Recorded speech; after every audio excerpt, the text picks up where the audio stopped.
is relieved to finally be home after being stranded at sea for more than a month because of the COVID-19 concerns. Now he's sharing his story only with WCPO 9 News anchor Tamika Artis in hopes of calling attention to what he calls an even bigger problem. Good morning, Tamika.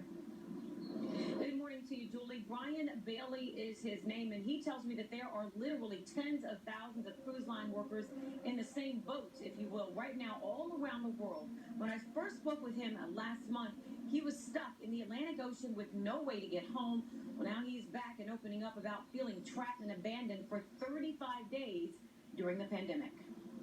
It feels like we were completely forgotten.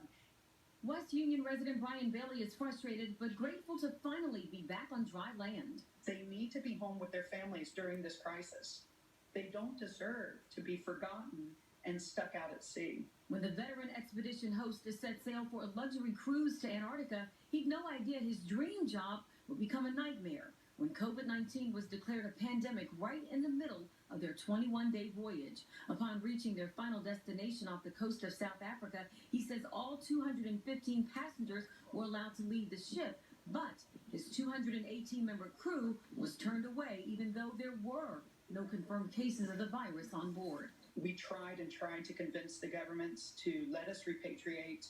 It was very difficult to understand why we were so different from the passengers. With all ports closed, the Silver Sea vessel was forced to keep sailing some 8,000 miles northward toward the Canary Islands.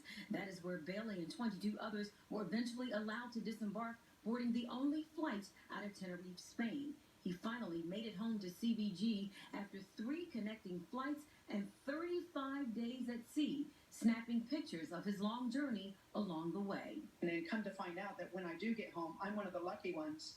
And there's still thousands upon thousands of crew members stuck at sea, including several Americans. In fact, the U.S. Coast Guard last reported on April 4th that there were more than 93,000 crew members trapped on cruise ships, including 52,000 anchored in U.S. ports. I have friends on ships right now on the coast of Florida, off the coast of California. And now his concern is for the 195 crew members he had to leave behind. I love you all! There are people with children at home waiting for their moms and dads to come home.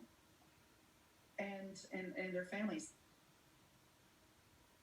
Well, I did reach out to Senators Rob Portman and Sherrod Brown's office, and they tell me that they are aware of these matters and that hundreds of Ohioans on cruise ships have successfully been brought home, but more needs to be done, and they have been pressing the State Department for actions and answers.